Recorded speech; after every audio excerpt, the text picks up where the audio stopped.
President William Ruto wants increased financing for climate change as the country and the region continues to grapple with its devastating impact. The president says this agenda should feature prominently during the upcoming climate change conference to be held in Egypt later in the year.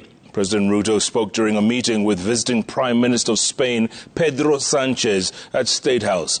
And as our very own Brenda Wanga reports, the call for more funds comes as Kenya's relief efforts for famine victims continues.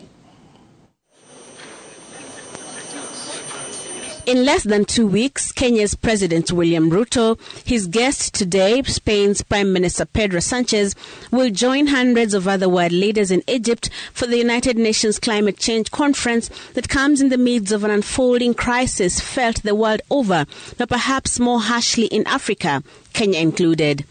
Amongst the issues that Kenya would like to see discussed extensively is the question of mitigating the impact of climate change. When we go to Sharm el-Sheikh later next month, so that we can, in a robust manner, in an honest conversation, be able to have a discussion on the effects of climate change, especially those of drought, those of famine, the loss of wildlife, the loss of livestock, and the threat to human life that is being caused by the ravages of climate change. Those ravages are only too familiar here in Kenya, experiencing what experts say is the worst drought in close to 4 decades. The failed rains have resulted in failed crops, even in areas that are traditionally food production zones, leaving close to 4 million people exposed to hunger and the risk of starvation.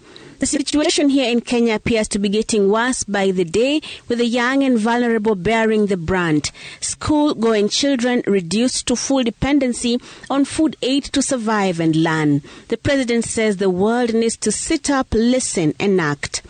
And have a candid discussion on the matter of loss and damage and how we can work with multilateral organizations to provide financing for resilience, climate change financing, for mitigation, for adaptation, and for the after effects. Other than the effects of this change seen through extreme weather conditions across the globe, other attendant effects are also wreaking havoc with perhaps more lasting consequences. In Makueni County, a forest fire has been raging for close to a month now, with no end in sight. Huu moto kwa sababu ya ukame unaenea kwa hali ya haraka sana. Hadi sasa ni eneo kubwa ambalo limeathirika. Katika huu msitu wa Kitondo ni kama hectares 200 ambazo moto umepitia kwenye msitu. Such incidences posing a threat to the country's efforts to increase its forest cover, a pledge that the Kenya Kwanza government says it is keen to see upheld. Inviting Kenya to the alliance against desertification that Spain is building with Senegal, and I have committed that Kenya will join the alliance.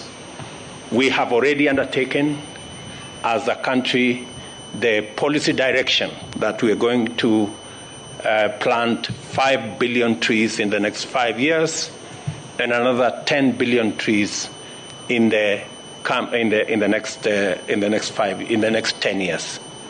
Such efforts, however, will depend on the level of financing that comes from both the national government and support from the international community. And that support is part of what the president says he will be pushing for in Egypt next month. Brenda Wanga, Citizen TV, Nairobi.